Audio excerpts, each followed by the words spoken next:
दोस्तों सब्सक्राइब करें और इस बेल आइकन को दबाएं और पाएं वीडियो सबसे पहले। मैं भारत को भारतीयता की मान्यता के आधार पर फिर से खड़ा करना चाहता हूं, उस काम में लगा हूं। वो आपको जबरदस्ती ऑपरेट करता है। मैं आपको दो बातें कहना चाहता हूं कि कभी भी कोई डॉक्टर आपको कहता है कि हार्ट की आर्टरीज में, वेन्स में ब्लॉकेज है, 70% तक है, तब तो आप बिल्कुल हंसी खुशी रहिए, कोई चिंता की बात नहीं। 75 है, 80 है, 85 है, तो आप चिंता करिए और इस ब्लॉकेज को निकालने के लिए कुछ काम शुरू करिए। आप बोलेंगे ऑपरेशन है, ऑपरेशन उसका इलाज नहीं है। क्यों इलाज नहीं है मैं बताता हूं आपको। ऑपरेशन होता क्या है? एक ऑपरेशन है जिसमें आपको एंजियोप्लास्टी किया जाता है। एंजियोप्लास्टी में क्या होता है कि मैंने बताया, ये जो एक तरह की आर्टरी है, मान लीजिए इसमें से ब्लड जाना है और ये रुक गई है, तो डॉक्टर एक छोटी सी स्प्रिंग है वो आपके आर्टरी में डालेगा, कट करेगा, यहाँ से आर्टरी को उठाएगा और स्प्रिंग उसमें इंसर्ट कर देगा। वो स्प्रिंग इतनी बड़ी होती है, वो जो बॉल पेन में आपने देखा है कि स्प्रिंग होती है, एग्जैक्टली वही स्प्रिंग, एग्जैक्टली वही स्प्रिंग, बस उस पर मेडिकेशन किया हुआ होता है, दवा उस पर लपेटी हुई होती है। वो स्प्रिंग 10 रुपए की बनती है, लेकिन आपके हार्ट में डलने के बाद उसकी कीमत 2 लाख रुपए हो जाती है। सिर्फ 10 रुपए की बनती है। आपको हैरानी होगी ये जानकर कि इतनी लूट मची है। हाँ, इतनी ही लूट मची है इस देश में। 10 रुपए की चीज को आपके हार्ट में डाल के वो कहेगा कि अब तो 2 लाख का बिल हो गया, 2.5 लाख का बिल हो गया, 3 लाख का बिल हो गया। आपको पता नहीं है, आप क्रॉस चेक नहीं करते और हम ये मान के बैठे हैं कि ये तो भगवान है जो डॉक्टर है। लेकिन आपको मालूम नहीं है कि भगवान जब होता था डॉक्टर तब होता था, अब नहीं। अब तो वो शैतान से भी ज्यादा खतरनाक है। भगवान फिर भी आपकी जान ही लेगा, ये तो इतना शैतान है कि जान भी लेगा, पैसे भी निकाल लेगा आपके घर से। हाँ, ये तो शैतान से भी ज्यादा खतरनाक। इसलिए मैं आपको थोड़ा अवेयर करना चाहता हूं कि हार्ट की प्रॉब्लम लेके कभी भी किसी डॉक्टर के पास आप जाएं और कोई डॉक्टर आपको ये कह दे कि आपका कोलेस्ट्रॉल बढ़ गया, इसके कारण ब्लॉकेज आ गया है, या ट्राइग्लिसराइड बढ़ गया, इसके कारण ब्लॉकेज आ गया है, तो आप बिल्कुल मत घबराइए जब तक आप अपनी रिपोर्ट नहीं देख लेते कि इसमें कितना % है। अगर 70 या 70 से नीचे है तब तो चिंता करने की बात ही नहीं। घर आइए, आराम से सोइए, खाइए पीजिए। 70 प्लस है तो जरूर थोड़ी चिंता की बात है, लेकिन उस चिंता को दूर करने के लिए कुछ उपाय हैं जो मैं आपको बताना चाहता हूं। ऑपरेशन उसका उपाय नहीं है। क्यों?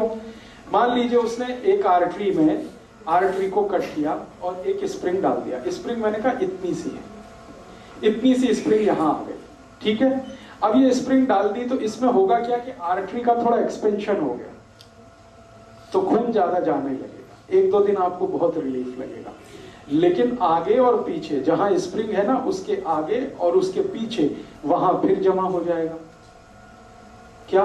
कचरा, कीचड़, कोलेस्ट्रॉल फिर जमा हो गया, तो फिर तकलीफ आएगी आपको। फिर दोबारा आप डॉक्टर के पास जाएंगे, फिर कहेगा आपको एक और एंजियोप्लास्टी कराना पड़ेगा। तो जहां पे उसने स्प्रिंग डाला था उसके आगे पीछे और एक डाल देगा, फिर आपका 2-2.5 लाख का खर्चा। फिर उसमें क्या होगा, जहां स्प्रिंग पड़ गई वहां से तो ब्लड निकल गया, फिर उसके आगे और पीछे फिर वही समस्या। मतलब सीधा सा ये है कि ब्लॉकेज होने की टेंडेंसी जब तक आपके ब्लड में रहेगी तब तक ये होता ही रहेगा, आप चाहे कितनी एंजियोप्लास्टी करा लीजिए। और एक आर्टरी में 2 या 3 से ज्यादा एंजियोप्लास्टी हो नहीं पाती क्योंकि वो बहुत वीक हो जाती है। तब डॉक्टर आखिर में कहता आप बाईपास सर्जरी करा लो। बाईपास सर्जरी में क्या होगा, जो आर्टरी है उसके पैरेलल एक दूसरी आर्टरी लगाएगा और इसको बंद कर देगा। लेकिन अगर ब्लॉकेज की टेंडेंसी उसमें भी बनी हुई है तो थोड़े दिन में उसमें भी ब्लॉकेज आ जाएगा। कीचड़ भरने की अगर नाली में टेंडेंसी है तो नाली कितनी भी नहीं बनाते रहो, कीचड़ भरने ही वाला है। आप कुछ ऐसी व्यवस्था करो कि पानी के साथ नाली में कीचड़ ही ना जाए, ब्लड में कोलेस्ट्रॉल बढ़े ही नहीं, ट्राइग्लिसराइड बढ़े ही नहीं। और कोलेस्ट्रॉल बढ़े तो वो बढ़े जो अच्छा वाला है, जिसको हम HDL कहते हैं। खराब वाला क्यों बढ़े? LDL और VLDL। तो मूल बात जो हमें समझने की है वो ये कि हार्ट की प्रॉब्लम में कभी भी आपको डायग्नोसिस कर दिया किसी डॉक्टर ने कि आपको हार्ट अटैक आने वाला है, हार्ट फेल होने वाला है, कार्डियक अरेस्ट होने वाला है क्योंकि आपकी आर्टरीज में यहां ब्लॉकेज है, यहां ब्लॉकेज है, तो इसमें चिंता नहीं करना है, चिंतन करना है। चिंता करेंगे आप, घबराएंगे, घबराहट में वो सारे पैसे आपके निकाल लेगा, क्योंकि यही आपका वीक पॉइंट है। आप चिंतन ये करिए कि मेरे ब्लड में जो खराब कोलेस्ट्रॉल है वो बढ़ क्यों रहा है, ये कम हो जाना चाहिए। अब ब्लड में खराब कोलेस्ट्रॉल बढ़ने से ही ब्लॉकेज है, तो खराब कोलेस्ट्रॉल बढ़ने के कारण जान लीजिए, किन कारणों से खराब कोलेस्ट्रॉल बढ़ता है और किन कारणों से अच्छा कोलेस्ट्रॉल बढ़ता है। जिंदगी में जितने भी लोग डालडा खाते हैं, डालडा आप समझते हैं, वेजिटेबल ऑयल, ये डालडा सबसे खराब वस्तु है जो खराब कोलेस्ट्रॉल को बढ़ाती है। खराब कोलेस्ट्रॉल मैंने फिर बोला एलडीएल और वीएलडीएल। एलडीएल और वीएलडीएल आपके खून में सबसे ज्यादा तब बढ़ता है जब आप डालडा खाते हैं और रिफाइंड ऑयल खाते हैं और डबल रिफाइंड ऑयल खाते हैं, ट्रिपल रिफाइंड ऑयल खाते हैं। तो refined oil, double refined oil, triple refined oil, Dalda, ये 4 नाम हमेशा याद रखिए जो सबसे खतरनाक है आपकी जिंदगी के लिए। इनसे जुड़े हुए अगर प्रोडक्ट आपके घर में हैं, डालडा या डालडा का कोई भी प्रोडक्ट, XYZ ब्रांड नेम से आ सकता है। रिफाइंड ऑयल का कोई भी प्रोडक्ट XYZ नेम से आ सकता है, वो रुचि हो सकता है, वो सोया हो सकता है, वो गगन हो सकता है, वो पता नहीं क्या क्या नाम से हो सकता है। ये सब वो प्रोडक्ट हैं जो आपके शरीर में खराब कोलेस्ट्रॉल का निर्माण करते हैं। खराब माने LDL और VLDL, उसके कारण आपको ब्लॉकेज। तो क्या करना चाहिए? इमीडिएट आपको फैसला करना चाहिए कि भाई हमारे घर में डालडा नहीं आएगा, हमारे घर में कोलेस्ट्रॉल खराब बढ़ाने वाला कोई भी प्रोडक्ट नहीं आएगा। तो डालडा हटा दीजिए, अपने भोजन से डालडा निकाल दीजिए और रिफाइंड ऑयल भी निकाल दीजिए, डबल रिफाइंड भी ऑयल निकाल दीजिए। तो रिफाइंड और डबल रिफाइंड और डालडा निकालते ही आपका कोलेस्ट्रॉल घटना शुरू हो जाए इमीडिएट। और अगर आप चाहें तो 3 महीने ऐसा खाना खा के देख लीजिए जिसमें डालडा की 1 बूंद भी ना डाली गई हो और रिफाइंड और डबल रिफाइंड ऑयल ना इस्तेमाल किया गया हो। 3 महीने में वो डॉक्टर ही कह देगा अरे आपका तो बहुत कम हो गया LDL और VLDL। तो कारण आपको पता होना चाहिए। कारण सबसे बड़ा जो है बैड कोलेस्ट्रॉल, खराब कोलेस्ट्रॉल जो हार्ट अटैक लाता है, कार्डियक अरेस्ट लाता है, उसको लाने वाला जो प्रोडक्ट है, जो वस्तु है आपके रसोई में, वो डालडा है, रिफाइंड ऑयल है, डबल रिफाइंड ऑयल है। अब आप उल्टा कहेंगे कि डॉक्टर तो सब बोलते हैं रिफाइंड ऑयल खाओ, हार्ट की प्रॉब्लम से बचना है तो डबल रिफाइंड खाओ और अच्छा है। डॉक्टर इसलिए बोलते हैं कि उनका आपस में एक दूसरे के साथ जबरदस्त कनेक्शन है। रिफाइंड और डबल रिफाइंड ऑयल बेचने वाली कंपनियों का डॉक्टरों के साथ कनेक्शन है। डॉक्टर उनका जितना भी प्रिस्क्रिप्शन करेंगे, कंपनियों का धंधा चलेगा, कंपनियों का धंधा चलेगा तो डॉक्टरों का भी धंधा चलेगा।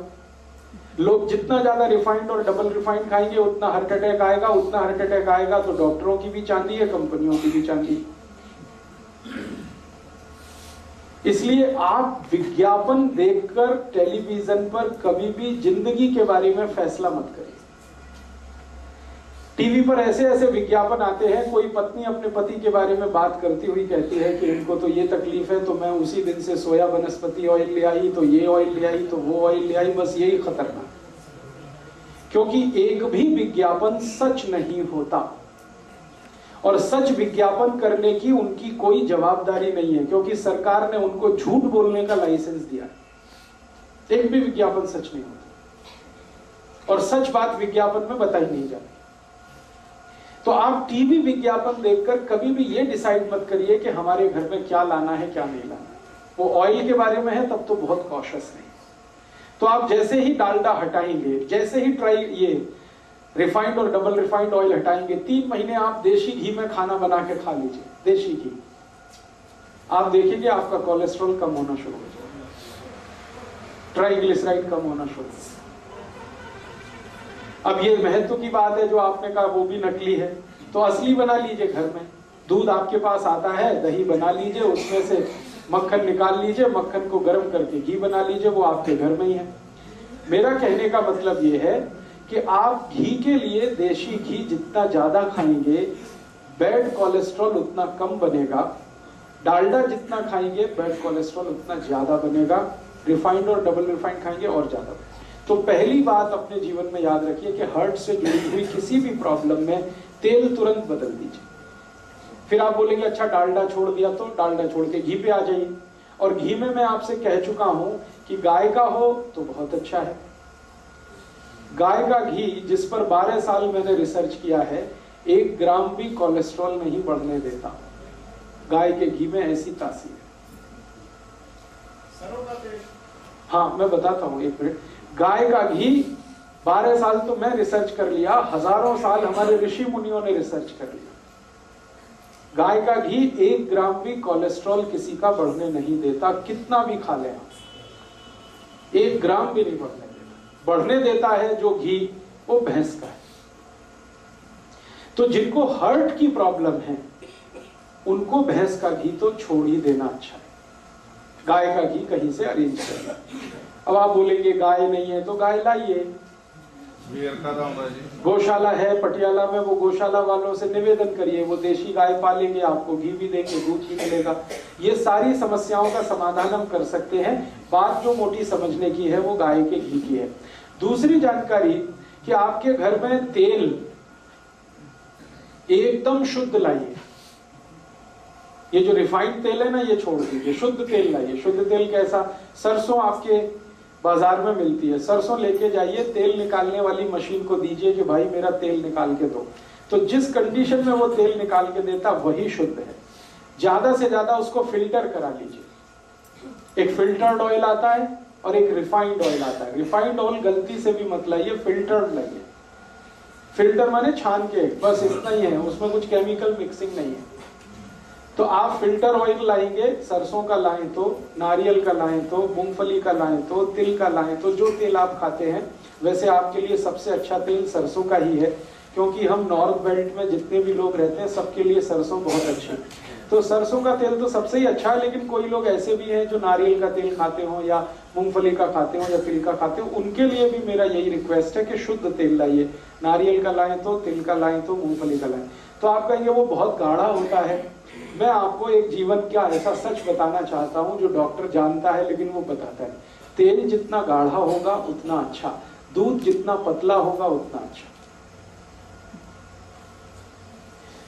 तेल जितना गाढ़ा होगा उतना अच्छा, दूध जितना पतला होगा उतना अच्छा। अब पतला दूध आपको चाहिए तो वो गाय पे ही मिलेगा, भैंस का तो नहीं मिलेगा। और गाढ़ा तेल चाहिए तो शुद्ध तेल ही गाढ़ा होता है, रिफाइंड तेल तो बिल्कुल पानी के जैसा है। तेल को जब शुद्ध रूप में हम प्राप्त करते हैं, फिर इसको रिफाइन करने के लिए जो केमिकल्स मिक्स किए जाते हैं वो खतरनाक है हार्ट के। वो सब हमारे एलडीएल और वीएलडीएल को बढ़ाने वाले हैं वो सारे। मेरे कुछ मित्र हैं जो डॉक्टर हैं, हार्ट स्पेशलिस्ट हैं, अलग अलग गांव में, माने अलग अलग शहरों में काम करते हैं। हम सबका एक ग्रुप है। हमने ग्रुप स्टडी किया पिछले 10 साल कि जिसके क्लिनिक में, जिसके पास भी हार्ट अटैक का पेशेंट आता है, ऑपरेट करने के पहले उसका पूरा हिस्ट्री लेना, तब ऑपरेशन करना। और हिस्ट्री में पहला ही सवाल हम पूछते हैं, तेल कौन सा खाते हो? तो 10 साल जितने भी मरीजों के बारे में हमने जानकारी इकट्ठी की, 90% मरीज वो थे जिनको हार्ट अटैक आया और रिफाइंड तेल खाते, और डबल रिफाइंड खाते, उनको और जल्दी आता है। और जो मरीज हमको आके बोलते हैं कि जी हम तो शुद्ध तेल खाते हैं, प्योर तेल खाते हैं, वो सिर्फ 10% ही है। माने 90% खतरा ज्यादा है हार्ट अटैक होने का जब आप रिफाइंड तेल खा रहे हैं, डालडा खा रहे हैं, डबल रिफाइंड खा रहे हैं। तो तेल बदल दीजिए, घी बदल दीजिए। डालडा की जगह देशी घी लाइए। देशी घी गाय का होगा तो बहुत अच्छा है, नहीं तो भैंस का ला रहे हैं तो मात्रा थोड़ी कम करिए, ज्यादा मत खाइए। जितना खा सकते, जितना पचा सकते हैं उतना ही खाइए। ये महत्व की बात है कि घी, देशी घी कभी भी गाय का होगा तो 1 ग्राम भी कोलेस्ट्रॉल नहीं बढ़ाएगा। इसमें आप बिल्कुल बेफिक्र रहिए, क्योंकि 10 साल मैं कर चुका हूं ये काम, और मुझसे पहले पुराने वैद्यों ने सैकड़ों साल ये काम करके देख लिया। हमारे पुराने जमाने का याद करिए, हमारे दादा दादी, नाना नानी आधा आधा कटोरी घी खाते, किसी को हार्ट अटैक नहीं था। हाँ, बस यही बात है महत्व की। मेहनत भी करते थे, खेत में जाते थे, हल चलाते थे, कुदाली चलाते थे, 10-10 किलोमीटर पैदल जाते थे, कंधे पर वजन रख के चले जाते थे, तो मेहनत उनकी होती थी। इसका मतलब ये है कि प्रॉब्लम जो है वो घी के साथ नहीं है, प्रॉब्लम आपके एटीट्यूड के साथ है कि आप अगर मेहनत कर रहे हैं तो घी बिल्कुल पचेगा, आपको चिंता मत करिए। आप कुछ भी मेहनत नहीं कर रहे हैं तो वही घी मारेगा फिर आपको। तो घी का कसूर नहीं है, कसूर आपका है। आप मेहनत नहीं करते, छोटे छोटे काम में भी हम मेहनत से अब चुराने लगे हैं अपना जी। ट्रैक्टर आ गया तब से तो और ज्यादा जी चुराना हमने शुरू कर दिया है। हर काम के लिए और स्कूटर या मोटरसाइकिल यूज करते हैं, कार यूज करते हैं, सब्जी भी लेने जाएंगे तो उसके लिए हमें ये सब लगता है। पैदल चलना हमारा इतना कम हो गया है, पहले बहुत पैदल चला जाता था, साइकिलें होती थी, पैदल चलते थे, तो ये सब फिजिकल वर्क पहले था, अभी बहुत कम है। तो इसमें घी का क्या दोष है? आप घी को गाली क्यों देते हैं? अपने को गाली दीजिए ना, हम मेहनत नहीं करते, हम निकम्मे हो गए, हम कामचोर हो गए, इसलिए ये प्रॉब्लम। इसमें घी का कोई दोष नहीं। घी का दोष तब आएगा जब आप मेहनत भी करें और उसके बाद भी आपका कोलेस्ट्रॉल बढ़े तब, लेकिन ऐसा कभी हुआ नहीं आज तक। मेहनत करने वालों को घी बहुत अच्छे से डाइजेस्ट होता है। तो इसलिए आप घी तो रखिए, देशी घी अपने घर में, रसोई में।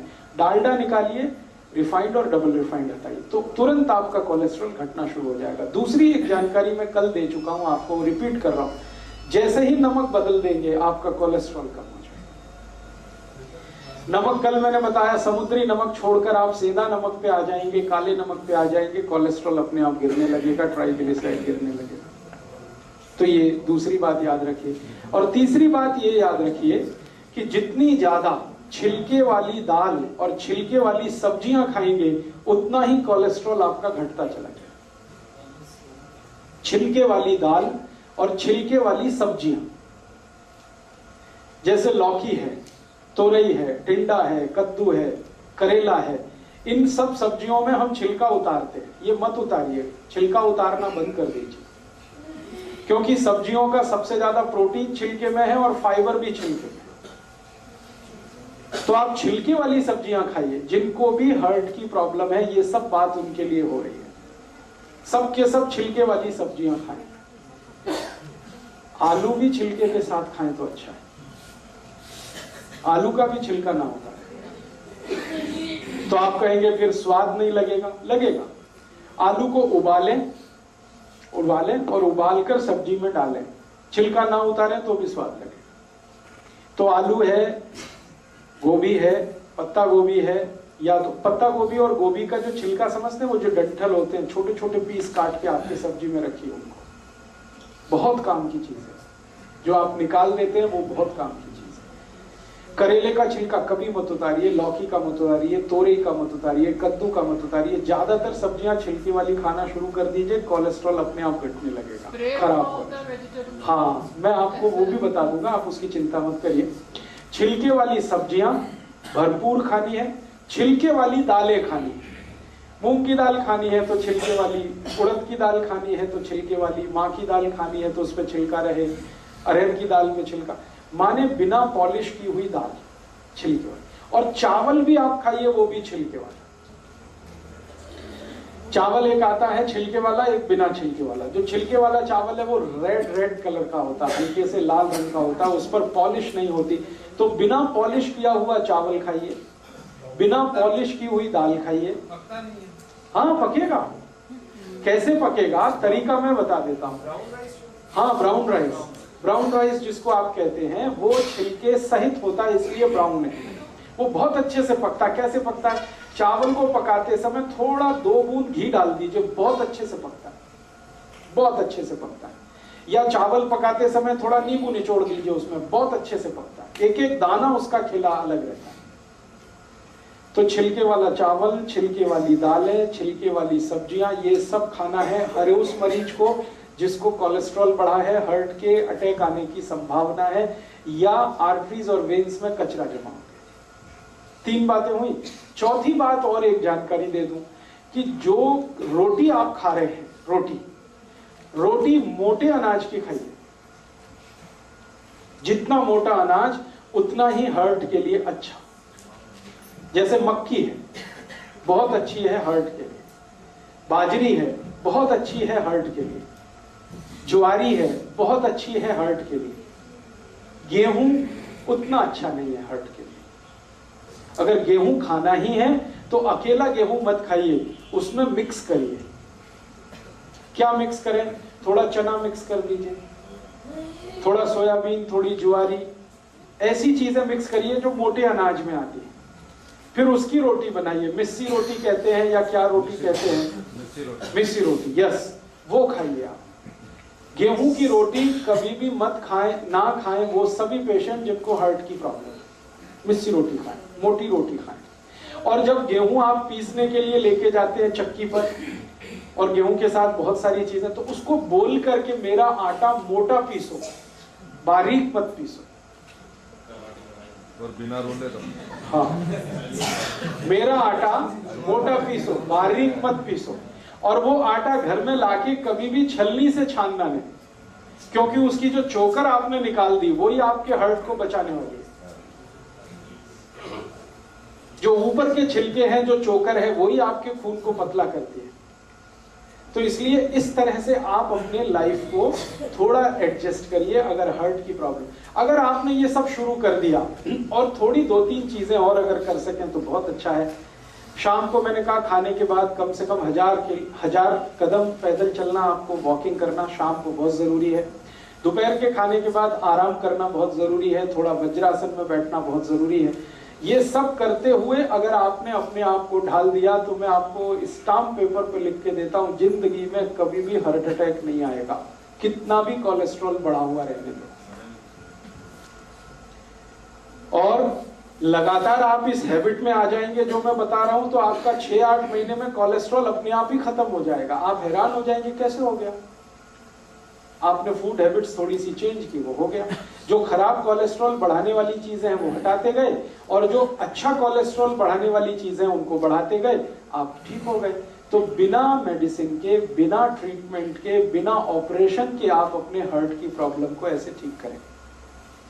अब आप बोलते हैं इसमें और कुछ कर सकते हैं, हाँ, और अगर कुछ कर सकते हैं तो कर लीजिए। कुछ ऐसी चीजें खाइए जो कल से मैं बात कर रहा हूं, जो एल्कलाइन है।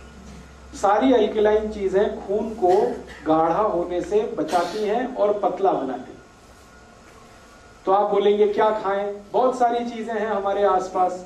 सबसे एल्कलाइन चीज है हमारे भोजन में या आसपास की रसोई में और पड़ोस में, आंवला। भरपूर आंवला खाइए। अब भरपूर आंवला खाने से मतलब नियमित रूप से आंवला खाइए, ये नहीं कि 1-2 किलो एक बार में खा जाए। भरपूर खाने का माने नियमित खाइए, 6 महीने, 8 महीने, साल भर 2 आंवले रोज खाइए। जिनको भी हार्ट की प्रॉब्लम है, ड्राई खा लें, चटनी बना के खा लें, मुरब्बा बना के खा लें। फिर कोई बोलेगा मुझे डायबिटीज भी है और हार्ट की भी प्रॉब्लम है, तो जो डायबिटिक है वो मुरब्बे वाले आंवले को पानी में धो के उसे खा लें। आंवले की कैंडी आती है उसे खा लें। आंवला किसी भी रूप में खाना, दो, बहुत खून को व्यवस्थित करता है आंवला, एक चीज। दूसरी और चीज क्या खा सकते हैं, अगर आपकी थोड़ी भी कैपेसिटी है खर्चा करने की, तो आप ये एलोवेरा जूस पी लें। बहुत एल्कलाइन है और खून को एकदम व्यवस्थित कर देता है। एलोवेरा जूस आसानी से उपलब्ध है, पटियाला में मिलता है। गुरप्रीत भाई से आप संपर्क कर लें, उनके पास व्यवस्था है। और भी कहीं मिलता हो, स्वामी रामदेव जी के यहाँ मिलता है, वहां से भी आप ले सकते हैं। एलोवेरा फ्रेश कितना खाया जा सकता है? हाँ, एलोवेरा फ्रेश अगर खाना चाहते हैं तो बहुत ही बढ़िया होगा, जूस से भी अच्छा होगा। एलोवेरा फ्रेश खाने का तरीका बता देता हूँ। उसका जो पत्ता आता है ना, वो काट के ऊपर वाला छील देना, उसको छिलका उतारना। हाँ, उतारना खाने के लिए। फिर अंदर का जो गूदा है, फल, वो चबा के खा लीजिए। एक दिन में 10 से 15 ग्राम से ज्यादा मत खाइए। बहुत कड़वा है, बहुत तीखा है। उसको ग्राइंड करके पानी में, हाँ, ले सकते हैं, ग्राइंड करके पानी में ले सकते हैं। उसकी चटनी ले सकते हैं, चबा के खा सकते हैं, कैसे भी खा सकते हैं। अचार आता है तो अचार खा लीजिए। एक सर, उसका जो छिलका है, दूसरी चीजों का तो छिलका खाना है। हाँ, एलोवेरा का छिलका ही एक है जिसको आप डाइजेस्ट नहीं कर सकते। वो डाइजेस्ट आप कर नहीं पाएंगे, इसलिए मैंने उतरवा दिया। बाकी सभी छिलके आप डाइजेस्ट कर पाते हैं। तो एलोवेरा का गूदा ले लीजिए। ऐसे ही हमारे पास बहुत एल्कलाइन चीज है, गाजर। अभी 4 महीने गाजर का सीजन आ गया, खूब गाजर खा लीजिए। माने नियमित रूप से, खूब जहां भी मैं शब्द इस्तेमाल करूंगा, नियमित रूप से 3-4 महीने खा लीजिए। 2 गाजर रोज, 3 गाजर रोज चबा के खा लीजिए। बहुत एल्कलाइन है गाजर। मूली है जी, डायबिटीज वाले जरूर खा लें। भगवान का बनाया हुआ कोई भी मीठा पदार्थ डायबिटीज वाले खूब खाएं। आदमी का बनाया हुआ कुछ ना खाएं। ये सारी खतरनाक बीमारी आदमी के बनाए हुए मीठे पदार्थ में, जिसमें वो चीनी डाल देते। गाजर भगवान की बनाई है, आप खूब खाएं जी। जूस के लिए उसके प्रिस्क्राइब है बॉटल के ऊपर 30 ml टू 50 ml आप लें। 30 ml की तो जरूरत नहीं है, वो उन्होंने प्रेस्क्रिप्शन दिया है, शायद वो बहुत हाई डिग्री किसी पेशेंट को ध्यान में रख के। मैं आपको कह रहा हूं कि 10 से 15 ml ही पर्याप्त है। 30 ml बहुत ज्यादा है, नॉर्मल आदमी के लिए ठीक नहीं। वो बोतल पे इसलिए भी लिखा गया है कि बिके, सब जगह बेचने का प्रॉब्लम आ गया ना।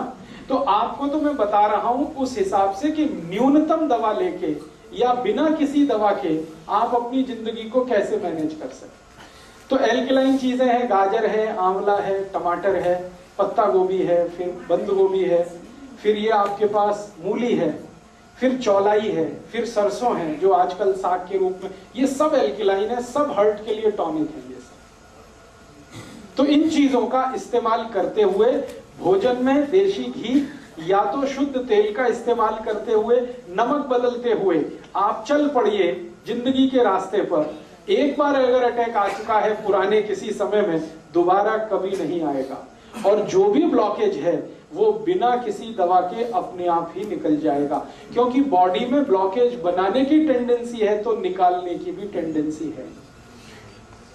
दवा खाने की इसके लिए जरूरत नहीं है, मेडिसिन की इसके लिए बिल्कुल जरूरत नहीं है। अब एक आखिरी बात बता देता हूं, इमरजेंसी आ जाए, मान लो इमरजेंसी। इमरजेंसी क्या होती है? आपने जैसा मैंने कहा वैसे सब मैनेज किया आपने, ठीक है, और शायद कोलेस्ट्रॉल आपका इतना बढ़ा हुआ हो कि ब्लॉकेज 99% पहुंच गया हो। उस कंडीशन में उसको रिड्यूस होने में 6-8 महीने लगते हैं। इस बीच में कभी इमरजेंसी आ गई तो, इमरजेंसी माने अटैक ही आ गया मान लो, तो भी घबराइए मत।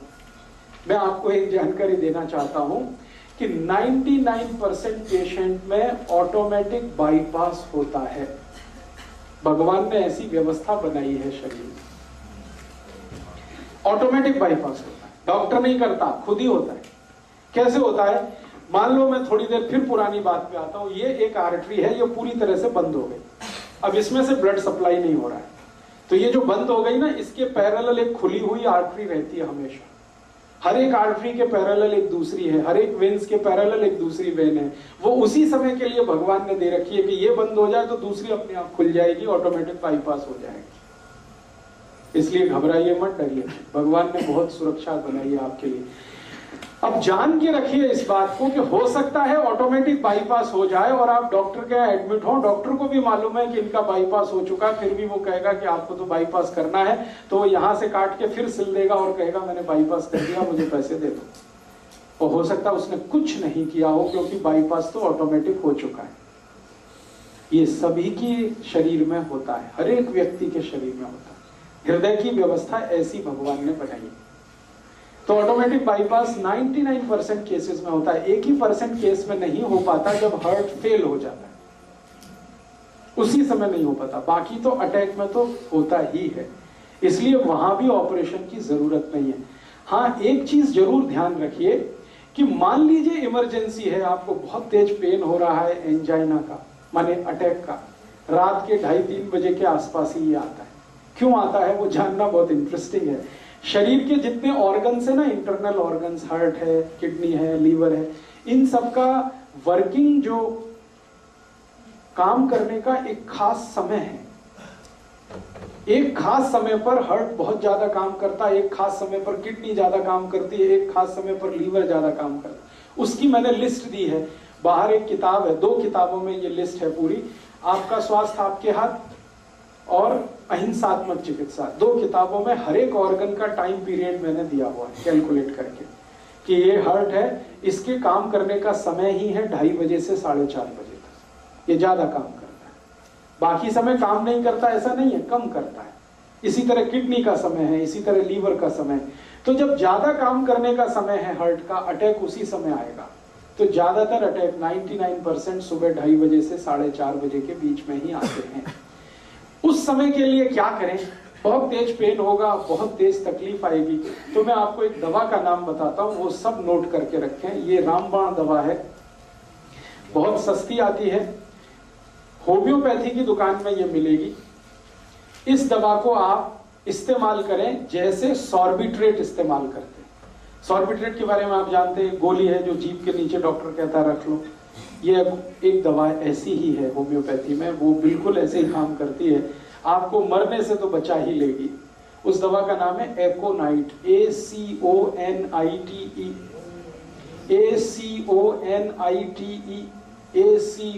ACONITE, एकोनाइट। इसके आगे एक नंबर लिखना पड़ेगा, नंबर नहीं मिलेगी, 200 लिख दीजिए। एकोनाइट 200, ये लिक्विड फॉर्म में 5 मिलीलीटर की शीशी खरीद के रखिए, 10 रुपए की आती है, और उतनी शीशी से 100 लोगों की जिंदगी आप बचा सकते हैं। क्या करना है इसको, जब बहुत तेज एंजाइना का पेन है, हार्ट एरिया में, हार्ट रीजन में बहुत तेज पेन हो रहा है, इस दवा की एक बूंद जीभ पे डाल दीजिए पेशेंट पे, एक ही बूंद। 5-7 मिनट में ही वो कहेगा हाँ बहुत रिलीफ हो गया, ठीक है। फिर एक और बूंद डाल दीजिए 5-7 मिनट के बाद, फिर कहेगा और रिलीफ हो गया, और एक बार डाल दीजिए, बस 3 बार डाल के छोड़ दीजिए और भूल जाइए, और उसको भी कह दीजिए कि तुम भी भूल जाओ, फिर कुछ प्रॉब्लम नहीं है। डॉक्टर के पास भी जाने की जरूरत नहीं है, एंजियोग्राफी भी कराने की जरूरत नहीं है। अगर आप कराना चाहें तो पैसे ही खर्च होने वाले हैं आपके, और कुछ उससे ज्यादा नहीं निकलेगा। आपने उसको रोक लिया मरने से, अब क्या करना है वो मैं पीछे सब बता चुका हूं। उसका घी बदलवाइए, उसका तेल बदलवाइए, उसका दूध बदलवाइए, भैंस का पी रहा है तो गाय का लाइए, घी ला रहा है तो गाय का लाइए, फिर उसको कहिए नमक बदलो, फिर छिलके वाली दालें शुरू करो, छिलके वाली सब, ये सब उसको शुरू कर दीजिए उसकी डाइट, और 5-6 महीने के बाद वो बिल्कुल नॉर्मल हो जाए। सेकंड ड्रॉप 5 से 7 मिनट्स के 5 to 7 मिनट्स, एक ड्रॉप डाला 5 to 7 मिनट, दूसरा डाल दिया 5 to 7 मिनट, तीसरा डाल दिया, बस 3 ड्रॉप डाल के छोड़ दें। ये एक छोटी सी जानकारी मैंने आपको हार्ट और हार्ट से होने वाली प्रॉब्लम्स के बारे में दी है। अब एक आखिरी जानकारी और दे देता हूं कि हमारी रसोई घर में एक बहुत अच्छी मेडिसिन है जो इन सब काम को बड़े आसानी से करती है। हार्ट में अगर ब्लॉकेज आ गया तो उसको निकालेगी, कोलेस्ट्रॉल बढ़ गया है तो उसको घटाएगी, कचरा जमा हो गया खून में तो उसको साफ करेगी। उस मेडिसिन का नाम है मेथी दाना। मेथी दाना बारीक, ये जो मेथी दाना है पीला पीला होता है, खाने के बाद देखेंगे तो बहुत कसेला होता है, कड़वा होता है। ये बहुत अच्छा टॉनिक है हार्ट के लिए। मेथी दाना नियमित रूप से हर उस पेशेंट को देना है जिसको अटैक आने की संभावना है या आ चुका है। एकोनाइट तो दे ही दिया, वो तो उस समय के लिए बच गया, भगवान की दुआ हो गई उसके ऊपर, ऐसा समझ लो। हाँ, जो बारीक होता है वो काम का है, जो बड़ा वाला है वो अचार के काम का है।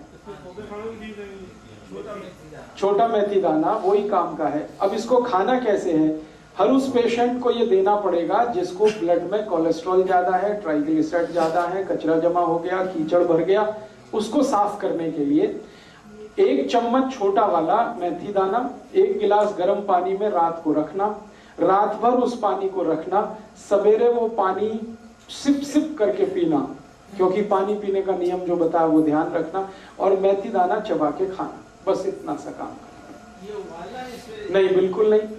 रात को गर्म पानी में 1 गिलास, कांच का गिलास रहना चाहिए, उसमें 1 छोटा चम्मच मेथी दाना, छोटा मेथी दाना वो डाल के रख दीजिए, रात भर रखा रहने दीजिए, सवेरे पानी को सिप सिप करके पी लीजिए और उस दाने को चबा के खा लीजिए।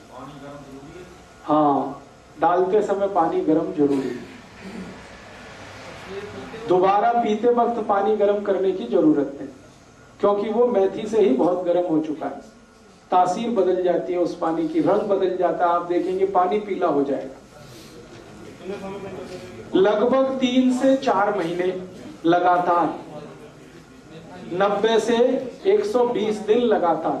फिर क्या करना है, 90% केसेस तो इतने में ही ठीक हो जाते हैं, 90 से 120 दिन में, लेकिन 10% केसेस ज्यादा कॉम्प्लिकेटेड है तो उनको शायद ज्यादा चलाना पड़ेगा। तो मेथी दाने का एक नियम है, वो ये कि 90 से 100 दिन देने के बाद 15-20 दिन के लिए उसको ब्रेक दे दीजिए, 15-20 दिन के लिए, और फिर वापस 90 दिन चला सकते हैं।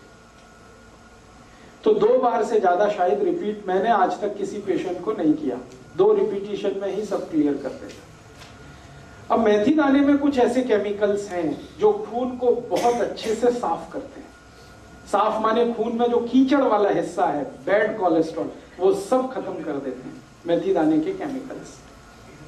तो ये हमारे रसोई की बहुत अच्छी एक दवा है। और एक अच्छी दवा बता देता हूं, इसी के साथ चाहे तो वो ले सकते हैं, नहीं तो ये या वो दोनों में से कोई एक ले सकते। स्वामी जी अक्सर वो आपको बताते हैं लौकी का रस। ये लौकी का रस भी वही काम करता है जो मेथी दाना करता है।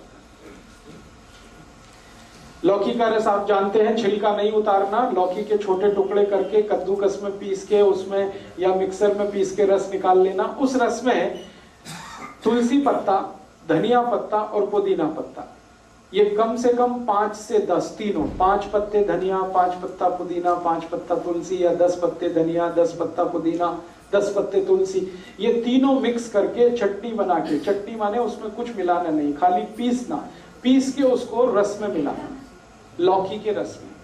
और इस रस की मात्रा 1 कप, 1 कप माने 150 ml। फिर से रिपीट करता हूं, लौकी का रस निकालना है बिना छिलका उतारे, और उसमें 5 से 10 पत्ते धनिए का, 5 से 10 पत्ते पुदीने का, 5 से 10 पत्ते तुलसी का, तीनों पीस के डालना है। 1 कप रस होगा और इसमें तीनों पत्ते पीस के डाल दिए। अब ये पीना है।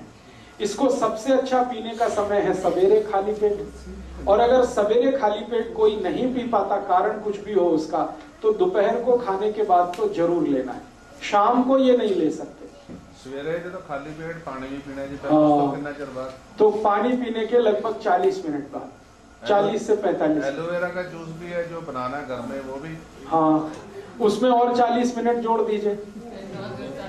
पानी ले लीजिए, एलोवेरा जूस ले लीजिए, फिर 40 मिनट जोड़ के और आप ये रस ले लीजिए लौकी का, और अगर कुछ लेना है तो 40-45 मिनट गैप रखिए। हर एक दवा से दूसरी दवा के बीच में 40 मिनट से लेकर 1 घंटे का गैप बहुत जरूरी है। आयुर्वेद की कोई भी दवा खाने के इमीडिएट बाद ले सकते हैं। अब आप पूछेंगे खाने के इमीडिएट बाद तो लस्सी पीनी है, तो लस्सी पी लीजिए, फिर 40 मिनट बाद ले लीजिए। खाने के इमीडिएट बाद लेंगे, उसके आगे नहीं जा सकते, माने लंच टाइम तक आपको ये पी लेना है। शाम का समय इसके लिए अच्छा नहीं है। खाने तो बाद जी लस्सी है जो दही आ रही या रड़के आ रही मक्खन निकाल के। जिनको हार्ट की प्रॉब्लम नहीं है वो मक्खन ना निकालें, और जिनको हार्ट की प्रॉब्लम है वो मक्खन निकाल के। तो ये एक दवा मैंने बता दी। एक दवा हो गई मेथी दाना, हाँ हमेशा, हाँ पहले पानी, फिर एलोवेरा लेना है तो एलोवेरा, आंवला लेना है तो उसी के साथ एलोवेरा के साथ, फिर 40 मिनट 1 घंटे के बाद मेथी लेना है। इस तरह से आप शेड्यूल करिए। हर चीज का एक शेड्यूल एक याद रखिए, लिक्विड चीज सबसे पहले, सॉलिड चीज उसके बाद। अब मेथी दाने में कुछ तो सॉलिड पार्ट है और एलोवेरा जूस में कुछ भी सॉलिड नहीं है, तो पहले लिक्विड बाद में सॉलिड, सवेरे का ये नियम। और एक दो जब दवाएं बता देता हूं इसी तरह की जो काम में आएंगी हार्ट के लिए। आपको अपने ही रसोई में इसी तरह की और एक बहुत अच्छी दवा है, अर्जुन की छाल, वो भी बहुत एल्केलाइन है। इस अर्जुन की छाल का पाउडर आता है, आप उसको यूज करिए हार्ट के प्रॉब्लम के लिए, जिनको भी है कोलेस्ट्रॉल ज्यादा या ट्राइग्लिसराइड ज्यादा या खून में कीचड़ जमा है, जो मैंने बोला था। अर्जुन की छाल बाजार में मिलती है, 30-40 रुपए किलो है। इसमें शहद मिला के, शहद नहीं मिला सकते तो गुनगुने पानी में मिला के, है जी, 100 रुपए किलो, तब तो आपको ठग लिया किसी ने। अगर आप उसको थोक बाजार से खरीदेंगे 30 से 40 रुपए किलो से ज्यादा भाव नहीं है उसका, पूरे भारत। आप थोक में खरीद लीजिए ना, मैं कह रहा हूं मार्केट थोक में जाइए, 30 से 40 रुपए किलो से ज्यादा भाव ही नहीं है उसका। तो आप जो है अर्जुन की छाल का पाउडर, इसको भी इस्तेमाल कर सकते हैं हार्ट पेशेंट के लिए, ये भी बहुत एल्केलाइन है। और एक दो चीजें बताता हूं जो इसी तरह से एल्केलाइन है और हार्ट के लिए बहुत। पाउडर ही लेना अर्जुन की छाल, शहद लेना है, शहद नहीं है तो गुनगुने पानी में मिला के लेना है। हाँ क्वांटिटी माफ करिए, भूल गया। कभी भी लेना है अर्जुन की छाल का पाउडर एक बार में तो आधा टी स्पून, एक टेबल स्पून है, एक टी स्पून आधा, इतना ही लेना है एक बार में, एक दिन में। फिर दूसरे दिन लेना है, फिर उतना ही। 3 महीने लगातार आप इसे भी ले सकते हैं, अर्जुन की छाल। और माफ करिएगा, ये जितनी चीजें बता रहा हूं ये सब ऑल्टरनेटिव के रूप में बता रहा हूं, एक साथ सब मत ले लेना। मैं आपको बता रहा हूं कि इतने ऑप्शंस आपके पास हैं। आपके पास लौकी है, आपके पास मेथी दाना है, आपके पास अर्जुन की छाल है, आपके पास आंवला है, आपके पास एलोवेरा है। इतने ऑप्शंस भगवान ने दिए हैं आपको। ये सभी ऑप्शनल और ऑल्टरनेटिव हैं, ये एक दूसरे के कॉम्प्लीमेंट्री नहीं है। ध्यान रखना कि इसके साथ ये ले लें, इसके साथ। कुछ लोगों को लगेगा जल्दी ठीक होना है तो सब ले लो एक साथ, तो उल्टा हो जाएगा। हाँ, इसलिए जितने पॉइंट्स मैं बता रहा हूं, या तो ये या तो ये या तो ये, और इसलिए ज्यादा बता रहा हूं कि आपको इस बात का आइडिया हो कि हम कितने रिच हैं। भारत कितना रिच है कि खाली रसोई में हार्ट को ट्रीट करने की कम से कम 20 दवाएं हैं जो दुनिया के किसी किचन में नहीं, वो हमारे यहां। तो हमारी रिचनेस का पता चले। और दूसरा, हमारे पुराने बुजुर्ग, दादा दादी, नाना नानी जो कहते रहे हैं, उस पर आपका भरोसा बढ़े, इसलिए ये सब इतनी बता रहा हूं। वरना एक बता के मैं छोड़ देता कि इतना ही काफी है। दोस्तों, सबसे पहले तो चैनल सब्सक्राइब करें, फिर लाइक, कमेंट और शेयर करें। और हाँ, हमारा एंड्रॉयड ऐप डाउनलोड करना ना भूलें।